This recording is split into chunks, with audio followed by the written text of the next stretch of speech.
हुई मांगे हैं और सरकार लागू कर देती है तो फैसला अपने आप ही हो जाएगा।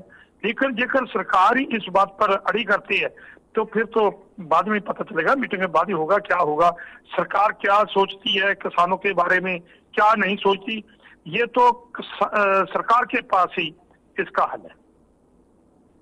सर, मेरा अगला सवाल आपसे है कि अपनी मांगों को लेकर किसानों की अगली स्ट्रेटेजी क्या होने वाली है? हाँ जी सर, किसानों की अगली स्ट्रेटेजी क्या होने वाली है अपनी मांगों को लेकर सरकार से? ये तो देखो, जब सरकार से बातचीत हो रही है उसका क्या फैसला होता है उसके बाद ही हम सोचेंगे ना, पहले हम थोड़ा बता सकते हैं। जी सर। तो सर, किसान इस वक्त लगातार मांग करते जा रहे हैं, इस पर आप क्या लगता है आपको, सरकार इस बार किसानों की मांग को सुनने वाली है? देखिए, आशा तो है ना, सरकार ने बात तो जो भी काम है जो सरकार के हाथ में है सरकार ही कर सकती है ना, और तो कोई कर नहीं सकता। ये तो सरकार ने सोचना है ना, सरकार के हाथ में ही है, ये तो जो चाबी है इस मसले के हल की ये सरकार के पास ही है। सरकार क्या करती है क्या नहीं करती ये तो सरकार से जब मीटिंग होगी, मीटिंग में क्या बातचीत होती है उसके बाद ही पता चलेगा। सर, लगातार कहा जा रहा है कि अगर इस बार उनकी मांगों को पूरा नहीं किया गया तो दिल्ली कूच करेंगे, इस पर क्या कहना चाहेंगे सर आप? देखिए, ये तो कुछ भी हो सकता है ना, जो फिर अगला फैसला तो फिर किसान जथेबंदियां बैठेगी क्या करना क्या नहीं करना। दिल्ली भी कहाँ ये जाने देते हैं। आपको पता है कि इन्होंने पहले आंदोलन में भी जो था वो दिल्ली जाने से रोका, लेकिन हमारे लोग जो हरियाणा के बॉर्डर क्रॉस करके आगे चले गए, लेकिन दिल्ली फिर रोक लिया। और अब हमारे को उन्होंने पंजाब से आगे हरियाणा में एंट्री नहीं करने दिया, और लगातार 13 महीने होने वाले हैं, लगातार बैठे हैं, सरकार ने आगे नहीं जाना। तो सरकार ने ये कहा था कि आप ट्रैक्टर ट्राली छोड़ दो, आप अपनी गाड़ियों में चले जाओ, बसों में चले जाओ, ट्रेन में चले जाओ। लेकिन उन्होंने ना तो बसों पे जाना दिया ना कुछ नहीं, हमने तो पैदल आदमी जाने का 100 आदमी पैदल वहां से जाने का फैसला किया कि हमारे 100 आदमी जाएंगे, तो इन्होंने तो पैदल भी जाने दिए। ये तो सरकार देखेगी ना, सरकार क्या कर रही है, कैसे किसानों के साथ मिसबिहेव कर रही है। किसानों के साथ इतनी ज्यादती, और एक तरफ कहते हैं कि किसान जो देश की रीढ़ की हड्डी है, किसान अन्नदाता है, लेकिन अन्नदाता कहाँ है? यह दाता के भिखारी से भी, इसकी हालत तो भिखारी से भी बुरी है, और ये सब कुछ सरकार ही कर रही है। इस खबर पर आपकी पूरी जानकारी के लिए बहुत बहुत धन्यवाद सर। Thank you.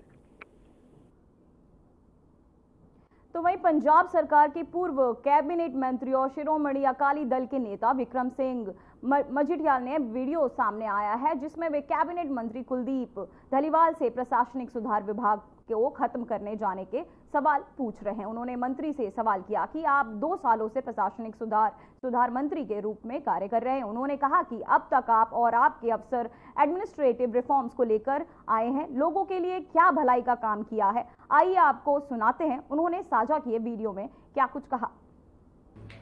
सत श्री अकाल जी सारिਆਂ ਨੂੰ।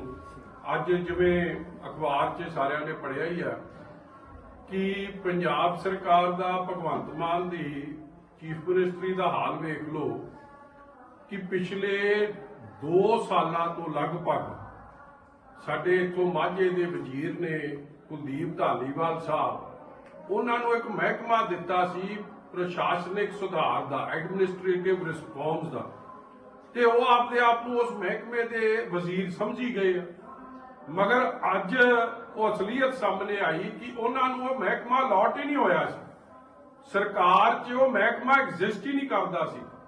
अज जाके गवर्नर साहब तो साइन कराए और साइन करा के ऑर्डर दिते गए है कि ये भी एक एडमिनिस्ट्रेटिव रिफॉर्म्स भी एक महकमा है। मैं पूछना चाहना धालीवाल साहब नूं कि 20 महीने तुहानूं पता नहीं लग्या कि तुसीं एक महकमे दे वजीर सी ते उहदी किहड़ी मीटिंग हुई।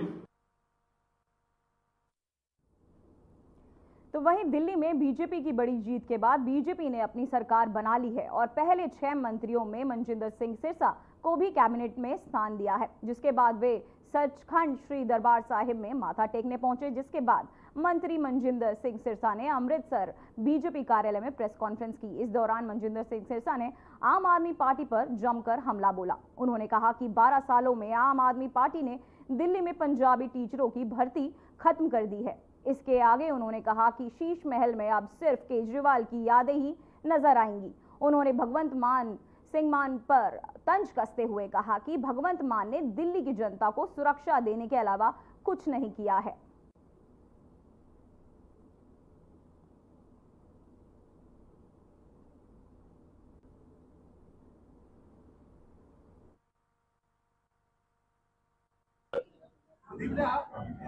गुरु रामदास पातशाह जी के दर पे गुरु रामदास पातशाह जी के दर सदके जो मेरे ते कृपा हुई, मैनू पहला विधान सभा च जाने का मौका मिलया और फिर गुरु साहब की रहमत बख्शी सदके मैनू दिल्ली की वजारत जाने का मौका मिलया। मैं गुरु साहब जी का धन्यवाद करने वास्ते श्री दरबार साहब नतमस्तक होने तो पहुंचे। मैं सारे अपनी लीडरशिप